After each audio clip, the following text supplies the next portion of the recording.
Hey guys, hello and welcome to Speedy Medical. In this video, we are going to take on the structure of lymph node. In order to understand all the type of lymphomas, it is very important to understand the structure of lymph node and see where is the cortex, where is the medulla and where is the paracortex. So do spend some time in understanding the structure of lymph node and then you can understand the lymph without any sort of difficulty. So let's start the structure of lymph node.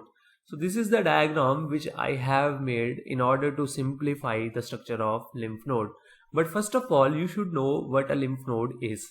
So in order to understand the lymph node, we have to understand some of the aspects of the lymphatic system. So you know the lymphatic system, it consists of these lymph vessels and the lymph nodes.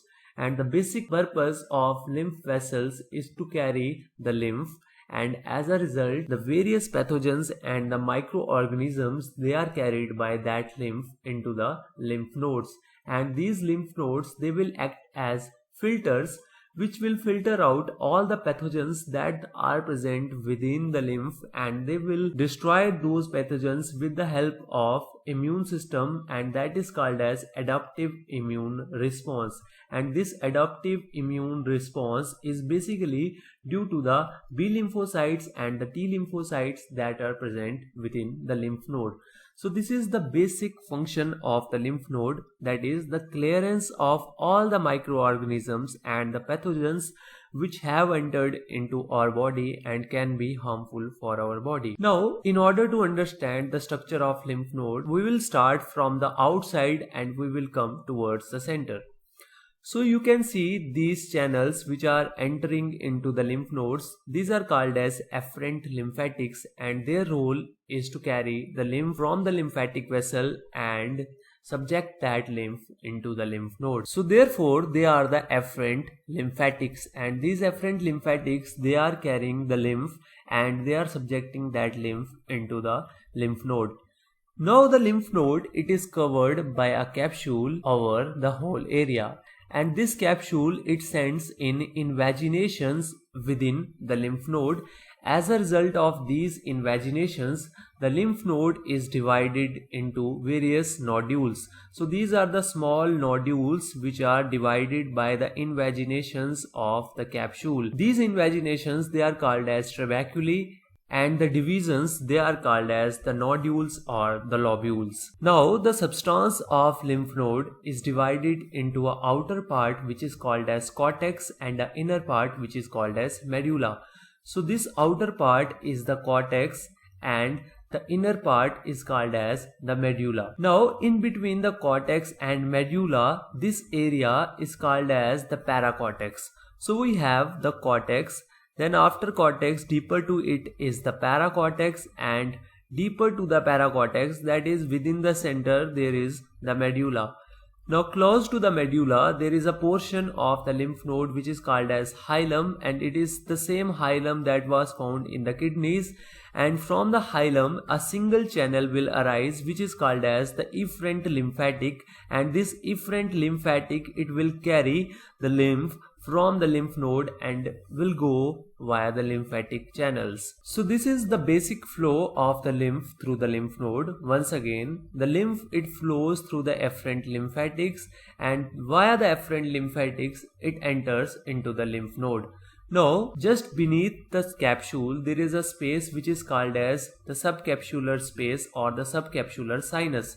Now as the lymph enters the subcapsular sinus, from the subcapsular sinus the lymph, it enters into what are called as the cortical sinuses. These cortical sinuses are actually the spaces which are present within the cortex, and these cortical sinuses, they ultimately lead into what are called as the medullary sinuses, and the medullary sinuses, they open into the hilum and eventually they open into the efferent lymphatics. So this is the whole idea of the flow of lymph through the lymph nodes. Now we have to understand what is cortex, what is paracortex, what is medulla, and we have to understand what are the cells which are found in the cortex and medulla. But before that thing, there is another important thing, that in the hilum, besides the efferent lymphatics, there are the arteries which are entering into the lymph node and which are forming these capillaries within the lymph node, and ultimately the veins, they are going out of the lymph node. Now again, if we take on the lymph node has a outer portion which is called as cortex and a inner portion which is called as the medulla. Now between the cortex and medulla, there is an area which is called as the paracortex. First of all, we will understand what is cortex and what are the various cell types which are found in the cortex. So if we talk about the cortex, the predominant cell type which are found in the cortex are the B cells. Now what happens over there is that when the B cells, they are formed in the bone marrow, these B cells, they are carried by these blood vessels and ultimately they settle in the lymph node and they occupy a position in the cortex. Now the B cells in the cortex, they are arranged in the form of structures which are called as the follicles. So you can see these round structures in the cortex, these are none other than the follicles. So these are called as the follicles. Now these follicles, they are basically of two types which are called as the primary follicles and the secondary follicles. Now the follicles which are first formed, they are called as the primary follicles, and these primary follicles are the dark follicles which are actually inactivated follicles.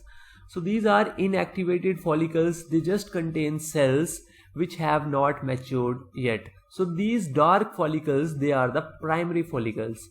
Now as the follicles, they mature, basically they form a structure which is called as the germinal center, which is a pale structure containing less number of cells. So this pale structure within a follicle is called as germinal center, and the follicles which contain the germinal centers, they are called as the secondary follicles, and the cells within the secondary follicles, they are activated. So in the cortex, we have follicles which can be of two types. One are the primary follicles, other are the secondary follicles. The primary follicles, they are inactivated and they do not contain the germinal centers, while the secondary follicles, they contain the germinal centers and they contain the activated B cells. And this is all idea of the cortex. And ultimately these activated B cells, they will form what are called as the plasma cells, and the plasma cells will produce the antibodies. Now let's take on what is found in the paracortex. Now if we take on the paracortex is actually the area which is found deeper to the cortex, and paracortex contains primarily the T cells, although it will contain the B cells and some of the plasma cells which have been produced from the follicles, but predominantly it will contain the T cells. Now deep to the paracortex, we have the medulla.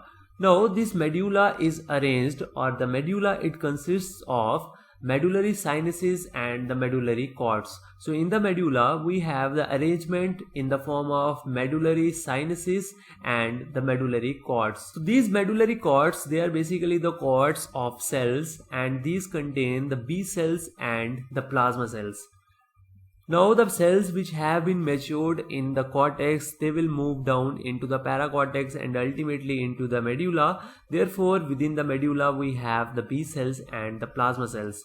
Whereas if we talk about the medullary sinuses, these medullary sinuses, they are actually continuous with the cortical sinuses and the subcapsular sinuses on one side, and on the other side they will drain into the efferent lymphatics, and therefore the efferent lymphatics will carry the lymph to the lymphatic vessels and the other lymph nodes. So this is the whole idea of what is found in the cortex, what is found in the paracortex, and what is found in the medulla. So you have understand what is cortex, what is medulla, and what is paracortex. Now the next question inside your mind must be that how this lymph node works and how is this help in immunity. So basically what happens over there is that as the efferent lymphatic, it carries the lymph. Let's consider that that lymph has some pathogen or microorganism within it. Now as the lymph, it will flow through the cortical sinuses and the medullary sinuses, these pathogens, they will be exposed to B cells and the T cells. As a result of exposure to the B cells and the T cells, these cells will be activated and therefore they will generate an immune response which will be helpful in eliminating that particular pathogen. So this is how the lymph node, they work. Now let's quickly understand how the B cells are activated and how the T cells are activated. Now let's consider that in the body there is a pathogen, and this pathogen can act as antigen, or the pathogen produces the proteins which can act as antigen. And as these antigens they enter into the lymph node, these antigens will be recognized by the B cells, and as a result of this the B cells will be activated. Now in the activation of B cell, first of all the primary follicles they will be converted into secondary follicles, and ultimately the secondary follicles will give rise to the plasma cells. Now the plasma cells, they are the antibody producing cell, and therefore they will enter into the circulation via the medulla, and in the circulation they will produce the antibodies which will eliminate these pathogens. Now another way of activation is that instead of B cells the activation takes place in the T cell. Now this will take place in a different way. Now some pathogens they might be captured by what are called as the antigen presenting cell, which are the macrophages and the dendritic cell, and via these antigen presenting cell the antigens they enter into the lymph node. And these antigen presenting cells they will present those antigen to the T helper cells, and ultimately the T cells which are within the paracortex of the lymph node they will be stimulated to another type of cells which are called as the cytotoxic T cells or the killer T cells, and these will enter into the bloodstream via the medulla, and therefore in the circulation they will eliminate all the type of pathogens. So this is how the lymph node works. I hope you are clear with the structure of lymph node. What are the afferent lymphatics? What are the efferent lymphatics? Where are cortex, medulla and the paracortex? If you like this video, do subscribe to our YouTube channel.